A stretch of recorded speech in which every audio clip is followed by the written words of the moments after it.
खर्साङका Bharatiya Janata party विधायक BP बजगाईले आज खर्साङमा एक पत्रकार सम्मेलन गरेर जबसम्म भाजपा राज्य कमिटीमा गोर्खाहरूको प्रतिनिधिको रूपमा कसैलाई राख्दैन तबसम्म आगामी चुनावी प्रचारको लागि अघि आएर नखट्ने बताएका छन्। विधायक बजगाईले केही समय अघि गठन गरिएको राज्य भाजपा कमिटीमा कुनै पनि गोर्खा प्रतिनिधि नराखिएकोमा प्रतिवाद जनाउँदै आगामी नगरपालिका चुनावमा कुनै पनि भाजपा प्रार्थीको पक्षमा चुनाव प्रचार नगर्ने जनाएका छन्। हालाकि उनले पत्रकारहरूसित बोल्दै यसपालिको नगरपालिका चुनावमा खर्साङ नगरपालिका र अन्य नगरपालिकातिर भाजपाले पनि प्रार्थी खडा गर्ने बताएका छन्।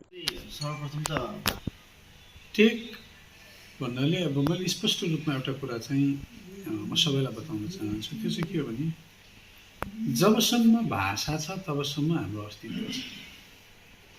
अनि हाम्रो अस्तित्व मास्न चाहनेहरूले सबैभन्दा पहिला हाम्रो भाषा मास्न चाहन्छन् है। र यो एकपटक होइन, हाम्रो भाषा मास्ने षड्यन्त्र पटक पटक पटक पटक भएको 17 त्यत्रो ठुलो आन्दोलन पनि भाषाबाटै सुरु भयो। त्यसपछि पनि एउटा प्रयास भयो र हिजो अस्ति पनि मुख्यमन्त्री ममता ब्यानर्जीले मालदाको एउटा प्रशासनिक सभामा चाहिँ बङ्गला भाषा अनिवार्य भन्नु। बङ्गला भाषाको विरुद्धमा म कहिले पनि छुइनँ। पश्चिम बङ्गाल राज्यमा म बङ्गला भाषाको विरुद्धमा जानु मूर्खता हो। तर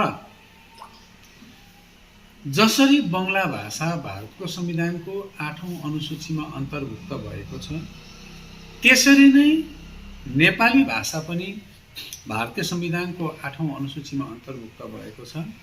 त्यसले गर्दा यो दुईवटा भाषाको, बङ्गला भाषा नेपाली भाषाको मर्यादा संवैधानिक रूपले बराबर छ, एक सुत तलमाथि छैन। अनि एउटा संवैधानिक मान्यता प्राप्त भाषाले, त्यो भाषीले अर्को संवैधानिक मान्यता प्राप्त भाषामाथि चाहिँ जबरजस्ती आफ्नो भाषा थोपर्नु चाहिँ प्रकृतिको न्याय अन्तर्गत पनि पर्दैन, कुनै पनि न्याय अन्तर्गत पर्दैन। यो चाहिँ बङ्गालको क्षेत्रीय औपनिवेशिक संस्कारको एउटा प्रयोग हो कि जबरजस्ती अब हाम्रो नानीहरूले भोलि बङ्गला भाषा पढ्न थालेपछि त गाह्रो हुन्छ। उनीहरू के अरे कम्पिटिसनमा आउँदैनन्। हाम्रै भाषा अब अहिले क्लासमा भएको नेपाली भाषा र अङ्ग्रेजी भाषा सिक्नु नानीहरूलाई गाह्रो भइरहेको हुन्छ। अझै अर्को भाषा थपिन्छ होइन। अनि यो जुन बङ्गाल सरकारको एउटा सोच छ, जुन चाहिँ त्यो दिन मुख्यमन्त्रीले भन्नुभयो बङ्गालमा बस्यो भने बङ्गला जान्नु जरुरी छ, त्यसले गर्दा बङ्गला कम्पलसरी भन्नु। त्यसो हो भने हिन्दुस्तानमा बस्नु, भारतमा बस्नुको लागि हिन्दी भाषा जान्नु जरुरी छ। बङ्गालको प्रत्येक स्कुलमा हिन्दी भाषा कम्पलसरी गर्नुहोस्। कम्पलसरी बङ्गला कम्पलसरी भने हिन्दी पनि कम्पलसरी पढ्नै पर्ने गर्नुहोस्। किन भारतीय हुनुको नातामा त्यो गर्नु पर्यो नि त। तर जब बङ्गालले भारतीय हुनुको नातामा हिन्दी कम्पलसरी गर्न सक्दैन भने दार्जिलिङ पहाड तराई अनि डुवर्सले पनि हाम्रो आफ्नै भाषा छ, यहाँको आफ्नै संस्कार छ, संस्कृति छ। कम्पलसरी भने हिन्दी पनि कम्पलसरी पढ्नै पर्ने गर्नुहोस्। किन भारतीय हुनुको नातामा त्यो गर्नु पर्यो नि त। तर जब बङ्गालले भारतीय हुनुको नातामा हिन्दी कम्पलसरी गर्न सक्दैन भने दार्जिलिङ पहाड तराई अनि डुवर्सले पनि हाम्रो आफ्नै भाषा छ, यहाँको आफ्नै संस्कार छ, संस्कृति छ। हामीमाथि कुनै पनि भाषा जबरजस्ती नथपियोस्। म स्वयं पनि बङ्गला बोल्न जान्दछु, तर मैले बङ्गला रहरले सिकेको। त मलाई करकाप गरेर सिकाइयो भने त्यो राम्रो होइन। करले दिएको त खाए खा, नभए तँलाई चाहिँ म यिनीर गर्दन काट्छु भने म त खिर पनि खान्न नि त। एक माया गरेर दियो भने म त नुनको चिया पनि खान्छु नि होइन। त्यसले गर्दा मैले स्पष्ट अडान लिएर यो निर्णय सरकारले नलियोस् भनेर मैले एउटा पत्र मुख्यमन्त्रीलाई पठाएँ। त्यसपछि मैले हिजो अस्ति क्रामक्पाको सभामा एउटा स्थापना दिवसको दिन पनि मैले एउटा चुनौती नै दिएँ। सरकार तपाईँको, मुख्यमन्त्रीलाई चुनौती दिएको, प्रशासन तपाईँको, सबै कुरा तपाईँको। आँट छ भने पहाड तराई डुवर्समा कम्पलसरी गरेर देखाउनुहोस्, हामी त्यो मञ्चमा जवाब दिन्छौँ। त्यसो गर्दा सरकारलाई गाह्रो पर्छ। गाह्रो पर्दा अहिले यतै कताबाट 26 तारिक कसैले चिठी लेखेर 27 तारिक मानेको जस्तो गरेको एउटा भएको छ। तर त्यसमा पनि म सन्तुष्ट छुइनँ। किन? त्यसमा पनि डुवर्स छोडिएको छ। त्यसले गर्दा बङ्गाल सरकारको अहिले पनि म चुनौती दिन्छु, आँट छ भने यो डुवर्सलाई पनि अन्तर्भुक्त गरेर कम्पलसरीको नोटिफिकेसन निकालेर देखाओस् त। एउटा संवैधानिक मान्यता प्राप्त भाषाले अर्को संवैधानिक मान्यता प्राप्त भाषालाई लगाउन आँटेको चोटको जवाब हामी त्यति बेला दिन्छौँ। चुनाव भनेको त संवैधानिक प्रक्रिया अन्तर्गतको चुनाव हो, यो देशको व्यवस्था अन्तर्गतको चुनाव हो र कुनै पनि राजनीतिक दलले त्यस चुनावमा सहभागिता लिन्छ नै, अवश्य भाजपाले पनि लिन्छ।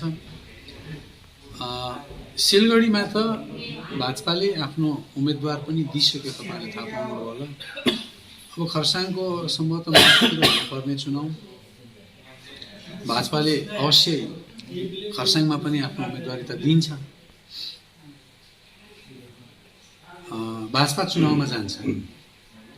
तर तपाईँहरूले सोधिहाल्नुभयो, म एउटा कुरा चाहिँ स्पष्ट राख्न चाहन्छु, त्यो चाहिँ मैले स्वयंले बतौर एउटा विधायक एउटा अडान लिएको छु।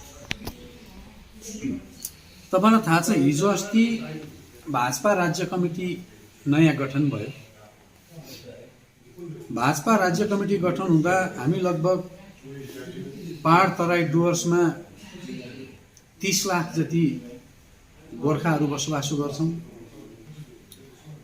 बङ्गालको अन्य प्रान्तको समस्यासँग हाम्रो समस्याहरू मिल्दैन, हाम्रो सामाजिक कुरा मिल्दैन, हाम्रो राजनीतिक समस्या मिल्दैन। त्यसले गर्दाखेरि हाम्रो आफ्नै किसिमको समस्या हुन्छ, जुन चाहिँ राज्यमा बसेका नेताहरूले बुझिरहेका हुँदैनन्। त्यसले गर्दा हाम्रो कुराहरूलाई राज्यसम्म पुर्याउने, राज्य कमिटीमा पुर्याउनको निम्ति भाजपाले गोर्खा जातिबाट पनि राज्य कमिटीमा प्रतिनिधित्व दिनुपर्ने थियो। तर यो नयाँ राज्य कमिटीमा एकैजना पनि गोर्खा राज्य कमिटीमा प्रतिनिधि नभएको हुनाले त्यसको प्रतिवाद स्वरूप मैले हाम्रो राज्य अध्यक्षलाई, भाजपा राज्य अध्यक्षलाई पत्र लेखेँ। त्यो पत्रको सही उत्तर अहिलेसम्म मैले पाएको छुइनँ। अनि राज्य कमिटीले पनि फेरि आफूलाई एकपल्ट पुनर्संरचना के हो, एउटा पोस्ट दुईटा पोस्ट बढाउँदा भइजाने कुरा हो। 30 लाख लगभग 30 लाख जनताको प्रतिनिधित्वको कुरा हो। भाजपालाई त हामीले गोर्खाहरूले त बङ्गालमा पहिलोचोटि खाता खोल्नेहरू, हामी राजनीतिक खाता खोल्नेहरू, हामीलाई त्यो सम्मान पनि दिनुपर्ने हो। त्यसले गर्दा मैले आफ्नै पार्टीभित्र पनि एउटा प्रतिवाद गरेँ, विरोध गरेँ। अनि म अझै पनि एउटा प्रतिवाद स्वरूप मैले निर्णय लिएको छु, जुन अहिले तपाईँले सोध्नुभयो कि तपाईँहरू चुनावमा जान्छ कि जाँदैन। अवश्य भाजपा चुनावमा जान्छ। म चाहन्छु भाजपा दार्जिलिङमा आफ्नै खुट्टामा बलियो उभिएको हुनुपर्छ। म चाहन्छु भाजपाको बुथ लेभलमा बगावत गरेको होइन, मैले पार्टीलाई माया गरेको। पार्टी गलत बाटोमा हिँड्दैछ, सही बाटोमा हिँड्नुहोस् भनेको। गलत बाटोमा हिँड्यो भने लडिन्छ, सही बाटोमा हिँड्यो भने लक्ष्यमा पुगिन्छ। यसलाई बगावत भन्दैन। कोही बेला घरमा पनि हामीले काम गर्दा, कुनै गल्ती गर्दा आफूभन्दा सानोले पनि बाटो देखाउँछन्, यो त नगरेको भए हुन्थ्यो भनेर। हामी ठुलोले त्यो कुरा मानेको हुन्छौँ। त्यसरी नै पार्टीमा जब हामीले पत्र लेख्दा भएन, गएर मैले कतिचोटि भेटेँ सङ्गठन, यो पहाड, यहाँको अवस्था, यहाँको राजनीतिलाई बुझाउनुको लागि म एउटा यस्तो विधायक हो जो चाहिँ एमएलए होस्टलमा सुत्छ, अनि बिहान 5 बजी नेतालाई भेट्नु चाहिँ सर्ट लेग पुग्छ, 400-450 रुपियाँ ट्याक्सी भाडा तिरेर बिहान 5 बजी चाहिँ के अरे बिहान त्यो जगिङ गर्ने ड्रेसमा दिलीप घोष महाशयलाई भेट्नु पुग्छ। बिहान 5 बजी एउटा नेता भेट्नु जाने अहिलेको राजनीतिमा यदाकदा तपाईँहरूले पाउनुहुन्न। हेर्नुहोस्, त्यति बेला गएर पनि मैले उहाँलाई भने, किन उहाँलाई सङ्गठनको बारेमा थाहा छ, पहाडमा हामीलाई के असुविधा छ, हाम्रो राजनीतिक इस्युहरू कस्तो स्थितिमा छ, हाम्रो प्रतिनिधित्व छैन, जिल्लामा धेरै कुराहरू नमिलेको अवस्था छ, तपाईँहरूले सम्बोधन गरिदिनुहोस् भने मैले हाम्रै पार्टीको राज्य अध्यक्ष जब सुकान्त मजुमदारज्यू पहिलो पटक भाजपा अध्यक्ष हुनुभयो, आज अध्यक्ष हुनुभयो, भोलिपल्टै मैले उहाँलाई भेटेर खदा लाएर यहाँको जम्मै स्थिति बुझाएर एउटै कुरा भने, म पहाड तराई डुवर्सको बारेमा तपाईँसँग सेपरेटली बात मार्न चाहन्छु, तपाईँले मलाई समय दिनुहोस्, सङ्गठन विस्तारको लागि पनि बात मार्न चाहन्छु, मलाई समय दिनुहोस् भने अहिलेसम्म समय दिनु भएन। अचानक सङ्गठन विस्तार भयो, सङ्गठन फेरबदल भयो, नयाँ सङ्गठन राज्य कमिटी बन्यो, अनि एउटा पनि भाजपाको प्रतिनिधि छैन। त्यसले गर्दाखेरि म व्यक्तिवादी राजनीतिको लागि भाजपामा आएको होइन। आज भाजपाले मलाई यो ठाउँबाट जुन टिकट दिएको छ, म भाजपाको गुण बिर्सिन्दिनँ, तर भाजपाले मलाई टिकट किन दियो? भाजपाले मलाई यहाँको इस्युजसँग उभिनुको लागि, यहाँको स्वाभिमानलाई चोट नपुगोस्, त्यो यहाँको स्वाभिमानको सुरक्षा गर भन्नका खातिर मलाई भाजपाले टिकट दिएको हो भने आज म जुन निर्णय लिँदैछु गोर्खाको स्वाभिमान बचाउने निर्णय लिँदैछु, स्पष्ट राख्ने निर्णय लिँदैछु। त्यसले गर्दा यसलाई म बगावत भन्दिनँ। मेरो एउटै मात्रै मुद्दा, हिजो अस्ति मैले हाम्रो के अरे राष्ट्र अध्यक्ष जेपी नड्डाज्यूलाई पनि पत्र लेखेँ। पहाडको जनताले बारम्बार भाजपालाई जिताएको कारण, हाम्रो कारण चाहिँ बङ्गालबाट अलग हुनु हो, सेपरेसन फ्रम बेङ्गल हो। यो हाम्रो वार्ता त्यही दिशामा जाओस्, डिरेल नहोस्, तपाईँको दृष्टि त्यहाँ रहोस् भनेर म गएर पनि त्यही नै बोल्छु। देशमा थुप्रै समस्याहरू छ। अब वार्ताको डेट कहिले राख्ने त्यो गृह मन्त्रालयको प्रेरोगेटिभ हो, त्यो गृह मन्त्रालयले जहिले पनि डेट दिन्छ। मलाई हो डेटसँग मतलब छैन, तर हाम्रो मुद्दासँग मतलब छ।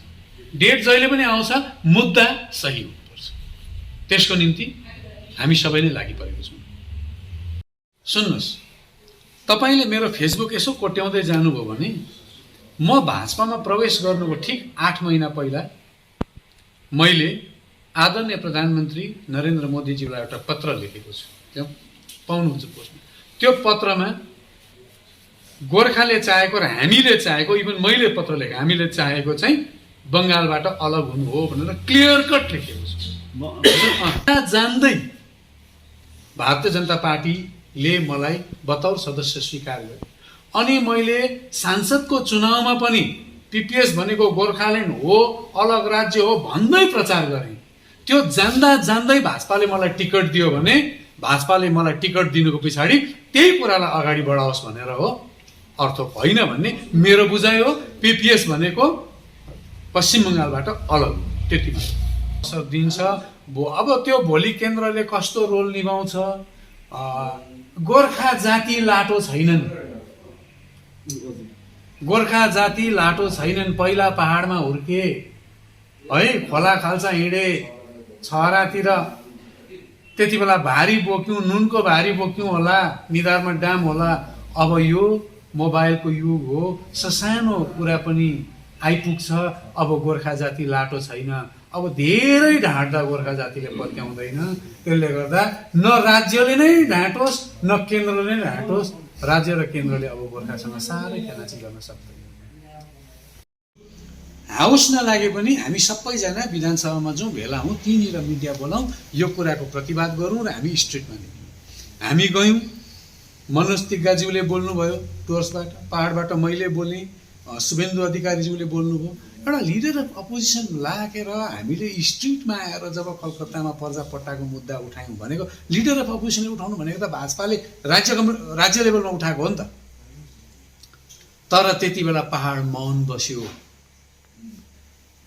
पहाडमा कुनै हलचल भएन।